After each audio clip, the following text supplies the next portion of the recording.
It's widely known that lockdown has brought many of us into closer contact with nature and with our gardens. For anyone lucky enough to have access to a garden, using lockdown to remodel your green spaces has proven to be as much of a lockdown cliché as baking, Zoom calls, or starting a podcast. This is particularly the case in Garden Mad Britain, where 45% of people reported coping with lockdown through gardening, slightly more than those saying they found solace in cooking and reading. But gardening in a time of ecological collapse can leave many of us wondering whether we are really doing the right thing for the natural world. Lawns, pesticides, non-native plant species, and even our own pets all have come in for criticism in recent years for the negative impact they may be having on Britain's wildlife. I was part of the cohort of people who became extra passionate about garden bird life during lockdown. I now have 5 bird feeders, 2 with peanuts, 2 with quite an expensive blend of mealworm suet and sunflower hearts, and 1 with fat balls. I also now have 2 bird baths, which seem to be getting used as toilets for the bigger birds, as well as baths and watering holes for a variety of other species. Sitting in front of the lounge window with a cup of tea and complaining about the many ingenious ways squirrels have found to get to my feeders has become an important daily ritual for me. I often bring my copy of the RSPB's Birds of Britain to the window, on the off chance that one of the West Country's more exotic birds might make an appearance during my tea break. This brings me neatly on to my latest guest, Adrian Thomas. Adrian has been with the RSPB for 20 years, principally as a project manager, but also as the Society's spokesperson both on gardening for wildlife and for birdsong. He's one of the brains behind last year's Let Nature Sing track, a recording of sounds of Britain's birdlife, which hit number 18 in the British pop charts. If you haven't downloaded it yet, please do so. You'd be helping a lot of wildlife through your support. So, if you'll forgive the expression, this podcast is a great example of killing 2 birds with 1 stone. I needed to speak to someone about the birds in my garden, and I needed to put out a podcast, so this could not have come together more conveniently. Adrian is filled with fantastic hints and tips, but as you'll see, he also has a brilliantly holistic view of how to garden for wildlife and won't be telling you to abandon your garden to the elements unless you really want to. So I hope you'll enjoy this conversation.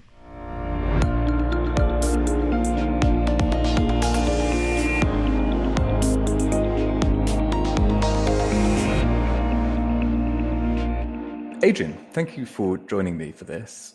Would you be able to tell us a bit about your role at the RSPB and what you do on a day-to-day basis, but also your wider interests in gardening for wildlife? Yeah, certainly. So I've worked for the RSPB for 20 years now. I've just had my 20-year anniversary, and I have a day job with the RSPB, which is as a project development manager, one of those modern fangle-dangle job titles which tells people very little at all. But in my day-to-day work, I have a wonderful variety. I'm very, very lucky and have a range of projects that I deliver. Some of them are big, some of them are small, can be setting up a new nature reserve. It can be running a campaign. So I led the campaign to stop the destruction of Lodge Hill in Kent, the UK's best site for nightingales. I'm working with Barratt, the home builders, to set a new standard for wildlife-friendly housing. I led the project for the RSPB, working with the Environment Agency on the largest realignment of the open coast in the UK at Medbury in Sussex. So you can see it's variety all the way, and I feel really privileged to do that. Outside of my day job, I have 2 personal passions. One of them is gardening for wildlife, and the other one is birdsong. And both of those, the way that life works in the RSPB is that they get wrapped in amongst all around my day job, and I get called on for all sorts of comment and advice concerning those 2 topics, and sometimes it flows into my day job. So I was allowed last year, because of my birdsong fascination, I was called upon when the RSPB had the idea of trying to get into the British pop charts with a track of music, only they didn't know what track of music to do. Yeah. They thought it might be one that included some birdsong. They drew me in knowing that I'd been out recording birdsong for the RSPB Guide for Birdsong that I wrote last year. And I had a very strong feeling that the best thing that we should do was not do a track of music, but do a track of nature's music, just do birdsong. And it it worked a treat. It was called Let Nature Sing, and it got to number 18 in the British pop charts, which fulfilled a childhood ambition. I mean, that was such an excellent thing. And for people who might be listening who are interested in particularly following your day job in particular, how did you get to do what you do today? By a completely unconventional route. I was a bingo caller to start with, and decided that I needed to see daylight. And so, having thought that I'd never do a degree in my life, never thought that university was for me as a mature student, I managed to find a course that was called biological imaging. It doesn't run now, but it was at Derby University. It was fantastic. Its premise was that if you're going to communicate about biology visually, whether that be film, drawing, painting, photography, whatever, that you needed to have a solid science behind you. So I'm one of those few people who came out of their degree with a BA, BSc. And I think that worked perfectly. It meant that instead of writing a dissertation, in my case, I made a film instead. So as a mature student, not knowing whether I could even remain awake during a lecture, that was the perfect degree for me, because 50% of the time we did academic biology, ecology, and 50% of the time we were looking at how you photograph, film, draw wildlife, nature, biological subjects. And it was from that I realized I needed a job. I thought it would be in filmmaking, but I found a job in the RSPB to see me through while I was looking for a filmmaking job. And once inside the RSPB, I realized that there was the opportunity within the RSPB to tell stories in all sorts of ways, not only visually, but through doing podcasts and giving talks and going on the radio and the TV and those kind of things. So it's all evolved completely accidentally. I think the main thing that I would say for anybody wanting to embark on a career in conservation is I did start with the RSPB as a volunteer to start with. And once you've seen on the inside, the thing that I found in the RSPB was something called public affairs, which I had no idea about, didn't even know it existed. And then I found that I quite liked it. I think people it's slightly not obvious what public affairs is. I mean, that's sort of what used to be called lobbying, I suppose. Is that a fair interpretation of the role as you were doing it? Or early on in my RSPB career, I did things such as what you might call press officer, communications officer. I did visitor experience work, how the 2 million plus people who visit RSPB nature reserves, how do we engage them properly? So I had all sorts of facets to public affairs work there, and it extended into lobbying and campaigning and some parliamentary work and a whole host of stuff. That I just wouldn't have perceived from the outside. I thought what the RSPB did was look after nature reserves and be full of reserve wardens with mud on their hands, of which there are many, but it's far from being the entirety of what happens there. Fabulous. I must now bring you back to gardening, and specifically I wanted to ask you about your garden. I mean, is it a place where you have now allowed nature is it a bit like the Knepp estate? Have you just given it over to the animals, or is it slightly more of a practical attitude to conservation? How much have you allowed it to be a place for nature? Really interesting question. Knepp is only about 15 miles up the road from me here. It's obviously struck a major public chord, this idea of letting nature back in, letting nature do its thing. And I do think it's wonderful. But what 20 years of wildlife gardening and effectively being the spokesperson for the RSPB about the subject, I started off with a very small garden, a postage stamp of a garden. And I went into it 20 years ago with this high ideal that I would get rid of all non-native plants from it. It would be entirely native plants, and it would be effectively a little bit of wilderness. It would be a little nature reserve. But because I'd come in from a wildlife angle, having been passionate about wildlife since I can remember, it just seems to be embedded somewhere in me. Although, as David Attenborough says, he thinks it's embedded in all of us. And the question is why we lose it, or why some people lose it. it meant that as I began to do wildlife gardening, it put me in touch with the gardening world as well. In my very early RSPB days, there were a couple of years when we had a garden at Chelsea and at the flower show. And because of my interests, I was invited to go along and meet the public. And it exposed me to I started visiting gardens as much as I visited nature reserves, and I love both equally. Going out into the wilds gives me a sense of what nature's trying to do, but I call it the wilds. But in the UK, everything is affected by the hand of humans. And then you look at gardens and you see quite often within the garden world, humans really trying to control that environment, often with a visual impulse to it to try and create something artistic and attractive. And I began to realize that in gardens, there's the opportunity to help wildlife, whether you adopt a NEP style approach of letting nature do its thing and having a wild corner and all of those elements of letting go of control, but you can equally help wildlife if you exert immense control, but do it in the right way, in the way that does help nature. And I think one of the ironies that struck me was that some of the most wildlife rich gardens seemed to be some of those that were most managed.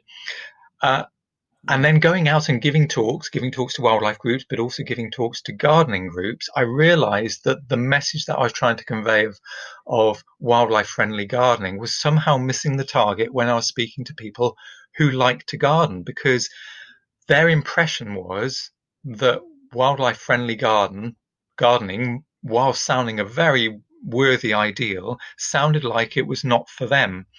So what I actually do now in my garden, I think that those people who are into wildlife first and foremost are more than happy and eager and willing to do the NEP style thing and just let their garden do its thing.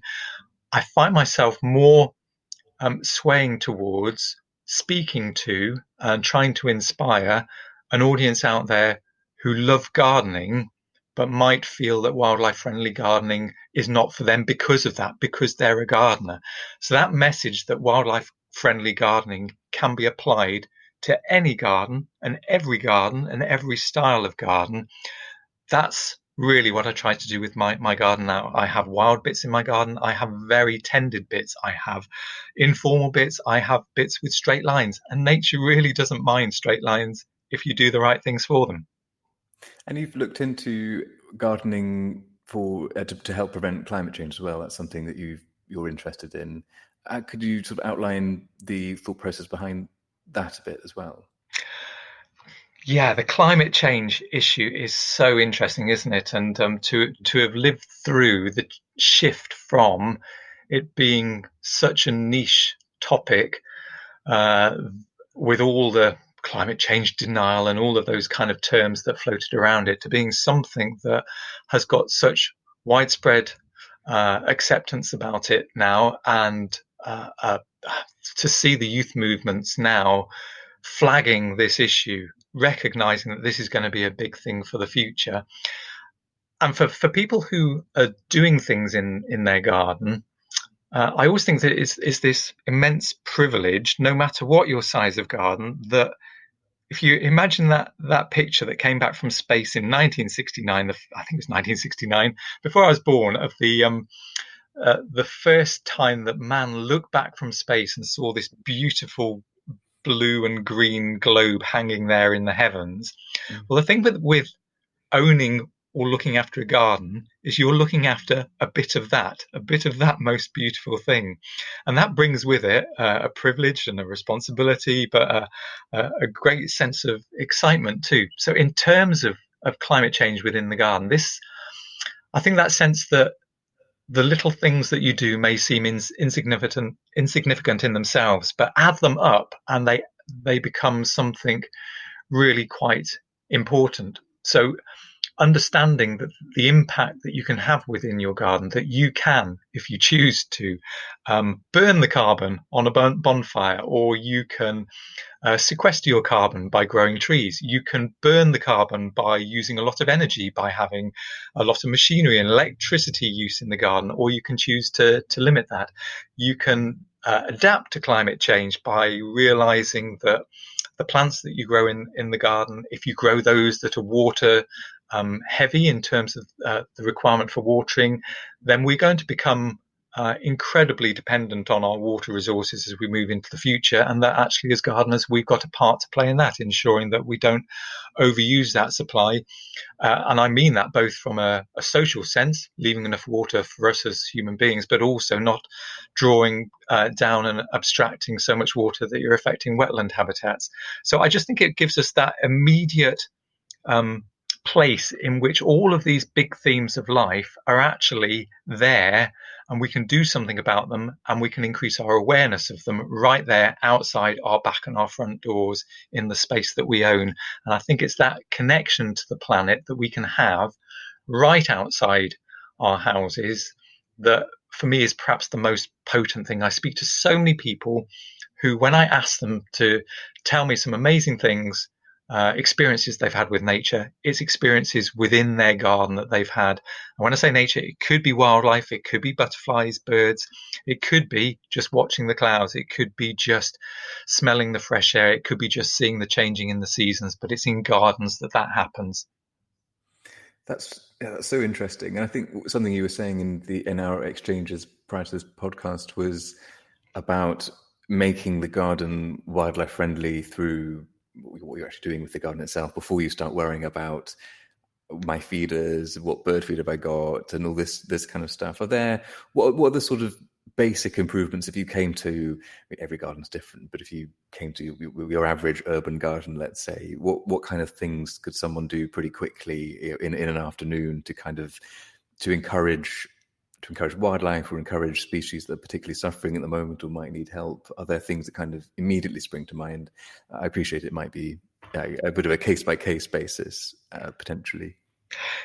So I think you're right. It is a case-by-case basis, but then on the other hand, there are these general things. And when I give talks about wildlife-friendly gardening, and I always call it wildlife-friendly gardening rather than wildlife gardening, just because that then creates this impression of, okay, it's doing things in my garden that are friendly to wildlife without having to think that I'm creating a wildlife garden. In fact, I don't say that I have got a wildlife garden. I've got a garden, and in it I do wildlife friendly things, as well as growing vegetables, as well as growing fruit, as well as creating hopefully beautiful views within it and creating a space to entertain people in it. So in terms of what I'd say to folk if they're thinking of doing something really quickly to help wildlife, I think the temptation is to go straight for something like put up a bird box, put up a bird feeder, a bird bath maybe, and all of those are absolutely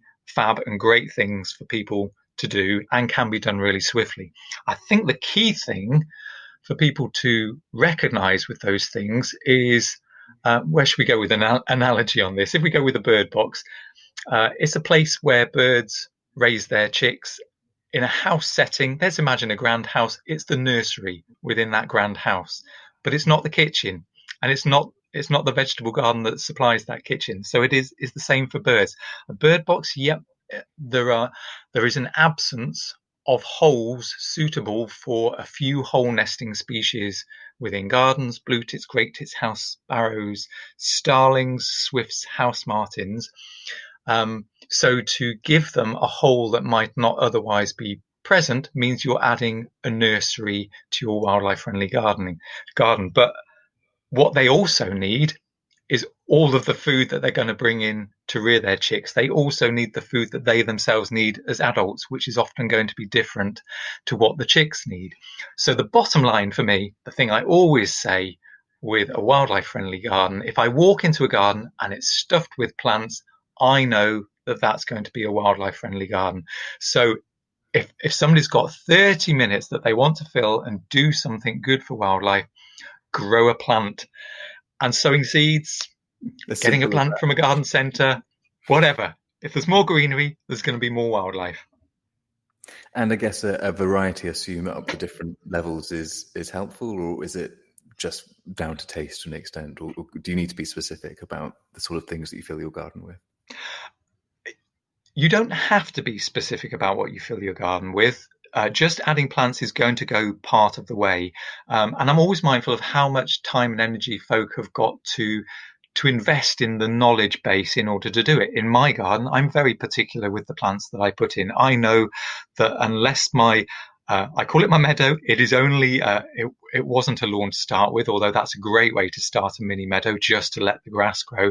I actually sowed this on an area that had been covered in a thicket of damson that I removed to let the sunlight in, and I sowed it with a meadow mixture of wildflower seed. In there, I very specifically wanted bird's foot trefoil, a little beautiful pea plant that's low growing. People will know it from maybe seaside grasslands where it's often called eggs and bacon because the flowers are yellow and orange. That is the food plant for the caterpillars of the common blue butterfly, and also something called the six-spot burnet moth, which is a beautiful day-flying moth, and various other insects love bird's foot trefoil. So having that knowledge meant that I could go that step further of, rather than just filling my garden with plants, fill it with specific plants. But yeah, as a basic rule, if people grow more plants, they're going to have more wildlife. If then they can apply a little bit of knowledge on top of that, for example, in terms of attracting pollinators. And I'm really amazed and delighted that the decline of pollinators has hit public consciousness now. People want to do things to help bees and butterflies and hoverflies. And just that simple bit of knowledge, knowing that most commercial bedding plants have been bred to a place where they've no longer got any nectar or pollen in them. And you look at maybe go into a park and see a Victorian style bedding scheme laid out, you probably won't see many insects there. But equally within garden centres, there are brilliant plants which have just a single row of petals, so they haven't been overbred. That cottage gardeny style of things with foxgloves and whole range of plants that do attract pollinators brilliantly. And the evidence is increasingly emerging that gardens, and anybody who plants a lot of flowers and does so in that cottage gardeny style, gardens are an incredible place for pollinators, better than almost any place out in the wider countryside these days. And I think it's fascinating to reflect on the fact that only 20, 30 years ago, gardens were still seen as somehow a meaningless habitat, an irrelevant habitat. If you picked up a book of the habitats of the UK, gardens wouldn't feature in that because it was thought that the only wildlife that's found there is common and garden wildlife. That was the phrase that was in public usage. And yet we now know that the density of some species, the variety of some species, amazing study was done by Jennifer Owen of her garden in suburban Leicester. And she studied it for 30 years, tried to find and identify every type of wildlife that she found in it.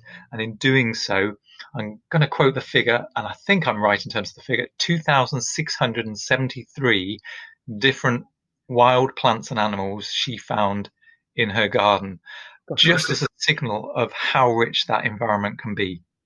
It sort of backs up what you were saying about the idea that we're sort of sitting on our own little nature reserves, which I think is quite a nice idea. And when it's not just small things, we're actually sitting on something that is really valuable. You have no idea what you might be helping, and something might visit you would never expect to see, and you're sort of part of their journey, I guess, and part of helping that species.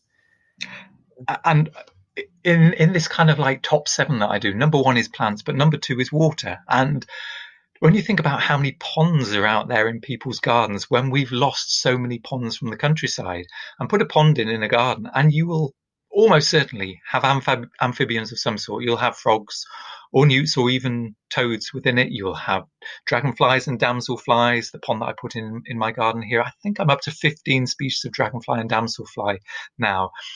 Birds use it to drink, use it to bathe, and you're adding suddenly another element of quite a threatened resource in the wider countryside. And when you think that many of our wildlife, we know that wildlife is declining. So many species, their numbers are falling out there. And yet gardens are a vital refuge for even some of the bigger creatures like sparrows and starlings and song thrushes. And if you have a good biodiverse garden that feeds sparrows with maybe a bit of supplementary food from feeders, but they'll be collecting aphids from your vegetable patch, and they'll be kept collecting seeds from the weeds that grow in your garden, taking it back to the nest box that you provided. In doing so, if you're producing the next generation of house sparrows in your garden, you are genuinely helping a red listed species that is of great conservation concern. And anybody can do that. Anybody in their garden can help wildlife that is in need, and in doing so can arrest some of this impoverishment that we're going through as a nation, and feel that they're having a genuine impact themselves through their actions.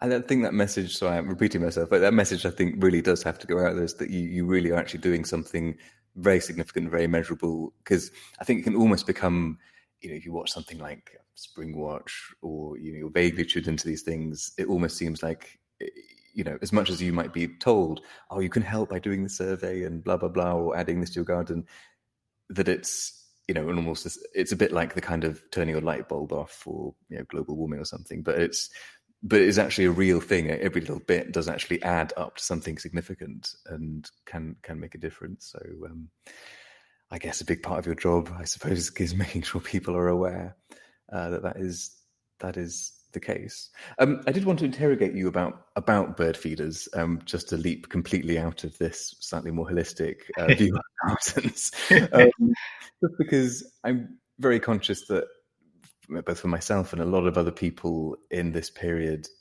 being able to look at garden birds and feeling like you're helping them by putting up bird feeders has been a real source of respite and enjoyment in this period, particularly as we've gone into lockdown during spring. Is there something, I use a whole variety of different feeds. I've got peanuts and fat balls and suet and all sorts of things. Is it best to sort of have that kind of variety? Are there things for different times of year?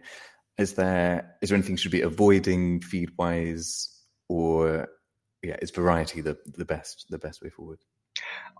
I certainly think that's the case. Variety is great, because when you feed variety, birds know instinctively what it is that they need. I know that when my feeder goes out full of fatty nibbles, the delight in my great spotted woodpeckers, who can eat the sunflower hearts if they want to, but they know that they want that fat-rich, protein-rich thing that comes from those fatty nibbles. So variety just means that you are ensuring that birds are getting more diversity within their diet.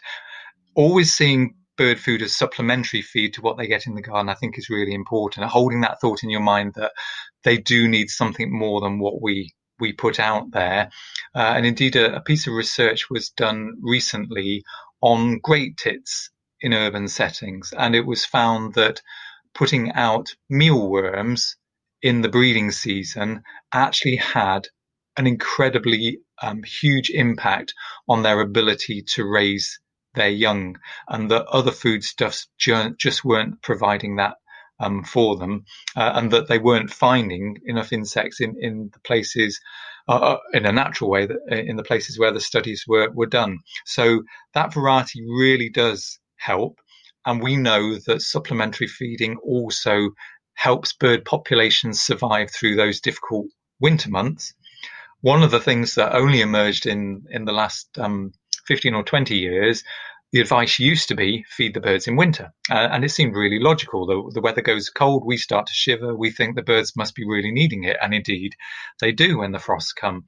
But then when the weather begins to warm up in spring, I think our instinct is, this feels rather nice. I can feel the warmth of the sun. They don't need it as much now. What we realize is that many of those seed-eating birds, spring is what often gets called these days the hungry gap, because whilst the world may be heating up, the plants haven't got to a stage where they're producing new seeds to replace it. So that's actually the point of natural minimum in terms of supplies, and keeping those seeds going through April, May, June, and then indeed all the way through the summer. So the fact that advice now has shifted to feed all year round, once you get to the summer, be careful in terms of how much food you do put out. Just put out what's taken, because it can go off. That bright sunshine on seeds can really dry them out and make them unpalatable to birds. So it's just judging how much to put out according to how much is getting taken, but being ready to do it all year and knowing that that's the right thing to do. That question of what not to do, I think, is a really important one. And the critical one here is to do with hygiene at bird feeders. We've seen this emergence in the last 10 years of a disease that is in particular affecting greenfinches. And now the evidence seems to be pointing that it's affecting chaffinches too. The population declines in both of those species. The graphs are horrific. It's this complete nosedive in their populations, and it seems that the major transmission points for this disease is at bird feeders. If anybody's ever seen a finch underneath the feeder instead of hanging from it, looking rather listless on the ground, looking rather fluffed up, really sorry for itself, that is this disease taking hold. And it looks like in most cases it's fatal. So having good hygiene practices around feeders, every week or two, giving them a good wash, a dilute disinfectant in water that you then swill thoroughly, allow it to dry out, and then fill the feeder again. And in particular, being careful with feeding on flat surfaces, whether that's bird tables or the ground.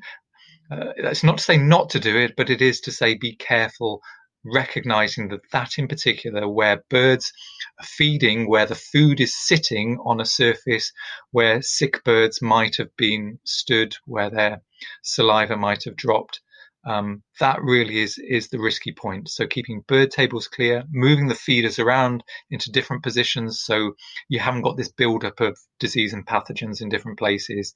If there was one message to do with if there were two messages to do with feeding, number one is do it. You're doing great by doing so. Number two, bear in mind hygiene.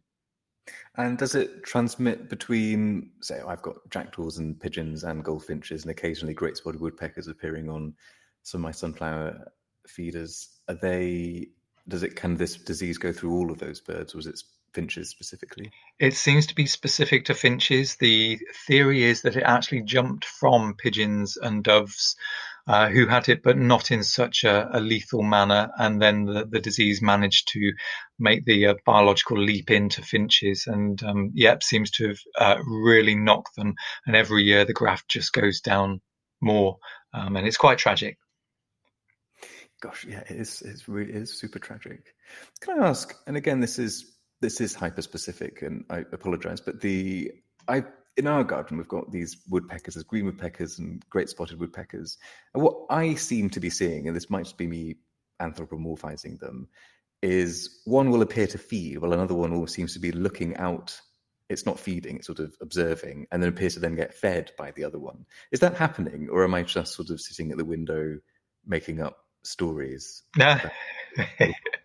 And is this happening as in the last month or so? Yes, yeah.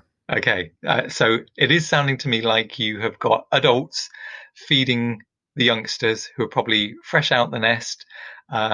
Many garden birds, will leave the nest, the youngsters, before they're fully ready to look after themselves. So as a kind of rule of thumb, in terms of incubating the eggs, a couple of weeks, in terms of young being in the nest, a couple of weeks, in terms of the adults continuing to feed the young, maybe another couple of weeks. After that, as the youngsters learn what life is all about and what they need to be looking for themselves. And if you imagine with woodpeckers, as an example, so the great spotted woodpecker finds most of its food on the trunks of trees, probing behind bits of bark that they can either hammer through or chisel off. That's quite a skill for a young bird to learn. So it really helps them to evolve that the parents continue to attend to them for a little while after they've left the nest. Ensure they're getting enough food down themselves while they learn the tricks of life. And you look out at many of the birds out there, and the young birds, you think, well, they're flying around, they're fully feathered, they're as large as the adults. They're actually still toddlers, really. Right. Yes, because they do look quite they look quite large at this point, I suppose, but I guess with slightly less coloration. I assume the advice on care for the feeders must also extend to water baths and the like, because I mean, my pigeons in our garden use them to wash, but then also appear to defecate in them as well. And I can only assume that those need to be cleaned pretty regularly, I'd have thought. They do, yes. And it's with the pigeons, you get two things that they do. They do indeed sometimes defecate in the bowl. What often happens, though, is that you get a kind of oily scum on the surface after a pigeon has been in it, almost as if a kind of pale whitish cloud that goes across the surface. And that's actually feather down. Uh, Feather powder, I do apologize, which instead of having glands which allow them to preen their feathers using an oil, what pigeons do is the base of their feathers disintegrates into a powder, and they preen that through their plumage, just like talcum powder, and that keeps their plumage in top condition. But if they go and sit in water, which they do love to do, then that talcum powder, that powder down, actually is released into the water, and you get this white scum across the top. So that's nothing more than tiny bits of powder off feathers. But you're absolutely right. So water, it's a gathering place for birds, and hence it is a place where they can transmit pathogens and diseases to each other. So applying the same hygiene rigor there is really useful. What I will say at this point, though, is that bird baths often develop algae, and it can be green, but it can also be very commonly a red algae, and it looks really worrying when your bird bath turns red. So just to say that red algae is completely natural and is thought to be quite harmless. So if it's just that redness within the water, don't worry too much about that. Worry about the other diseases. Clean your bird baths out once a week, and you'll be doing wonders for the birds, because they really do need that help, both for drinking during dry weather and also during freezing weather, but keeping those feathers in condition. When you consider how important that is for flight, for escaping predators, for migrating for many of them, then it's an invaluable source for them that it's very difficult for them to find otherwise in the urban environment. And thinking about the specific time of year that we're in now, so this is July 2020, is there anything we should be doing in particular to our gardens seasonally to help either birds or other forms of wildlife at the moment? I think that's an ideal thing now. The garden should really be at its most diverse at this point. It should be humming with life, and it's a brilliant opportunity to get out into the garden, which many people are doing and loving doing, and observe and see, are the bits of the garden which aren't buzzing with life, are the flowers which don't seem to be doing anything for wildlife. Where did the birds breed this year, or were there actually no breeding birds? And hence kind of prompt that thought process. So just as an example, when thinking about where birds might have been breeding, then they might have bred in your nest box, but did you have any blackbirds breed in the garden which don't breed in nest boxes, which need dense cover? They need a bush, or they need a thick climber up against the house. Similarly with robins, they can sometimes nest in open fronted nest boxes, but will normally like secluded nooks and corners. Wrens too. Have you got wrens that bred in the garden? If you haven't, then look to see what you might do extra. And I do think cover is often a thing that is absent from many gardens out there. So is there, for example, a gap which really could do with a fruit tree or a dense evergreen bush like a holly or something like that? And in doing so, plan for what you then might do later on in the autumn. Come the autumn, that's the ideal time for planting shrubs, for buying bare-rooted trees. So to me, it's kind of like a observe now, ready for action plan later. That's really interesting. Yeah, thank you. And in terms of what you're up to now, I mean, you've got your books out and available if people want to learn a bit more about this. What sort of things are you looking into at the moment? I know you're working on various different reserves. Is there anything that's relevant to wildlife gardening that's worth us being aware of? I'm, as well as the work that I do for the RSPB in terms of wildlife friendly gardening, I also am a trustee for a little charity called the Wildlife Gardening Forum, and our sole aim is to communicate and inspire people about the things they can do in their outside spaces, no matter how large or small that they are. And there's a brilliant Facebook group there. Loads of people in going into their gardens during lockdown, they're seeing things that they've never seen before because they've got that kind of close-up eye on. They've got that familiarity eye of going into the garden more often. So it's a great resource for people to be able to go onto that group, post their questions, post their photos, find out what it is that they've seen there. And I think that knowledge element of it, whilst there are people like me who take it to the ultimate extreme, and I love to know what each species is, and I love to know what the very best plants are and how to grow them. For most people, I fully recognise they've got busy lives, they've got work to do, they've got kids to look after, and this is just another element within it. But just knowing those little bits more, taking that time to look at what you've seen there, and then using resources like the Wildlife Gardening Forum to find out a bit more about what you've seen, then that I think is a really useful thing to do. On the RSPB website, we've got a whole suite of activities that you can do. So whereas Wildlife Gardening Forum is very much about learning and knowledge and recognizing more of what you might be seeing or what those creatures might be doing, on the RSPB website, you only have to plug in wildlife gardening and you'll come up with a whole range of activities that you can do. Some are suitable for the family, some are suitable if you're into DIY, all sorts of things that you can make. This thing that you were saying about what can you do really swiftly, make a bee hotel, which you could do the advanced level one, which is create a wooden box and fill it with 15 centimeter long hollow bamboo tubes and empty plant stems. Or you could do the simple 10-minute version, take a log of wood and drill a load of holes in it between about 2 and 8 millimeters wide. I did that 2 weeks ago, and already I've got solitary bees nesting in that log of wood straight outside my back window. So whereas I normally watch the bird feeders and the pond to see what's going on, now my attention's drawn to leafcutter bees flying in with little discs of penny-sized discs of leaf that they cut in about 3 seconds out of all sorts of plants, bring back to the nest and use it to create their nesting chambers within my drilled holes in the logs. Some of these things are just so simple to do, and then just, it's like mindfulness, isn't it? The distraction you can have when you then watch nature going about things under your noses, having never seen it happen before. Absolutely. And bee hotels, I actually didn't realize solitary bees carried on until this. I thought they were much earlier in the year, which shows some gaps in my knowledge, I guess. And of course, they're great things to do with children as well. A lot of these activities, the getting them outside and doing things like this. And children have that natural fascination for it. And startler season, best thing for a kid.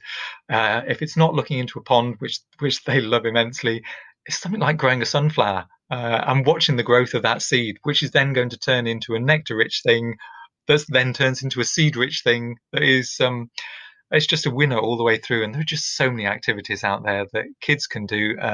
Kids, I find, they discover far more of the bugs and beetles and caterpillars. I don't know if you remember as a kid, I seem to find them all the time. And I don't know whether it's when you're a kid, you have your nature eye on you, you're down near the ground, you're not afraid to crawl about.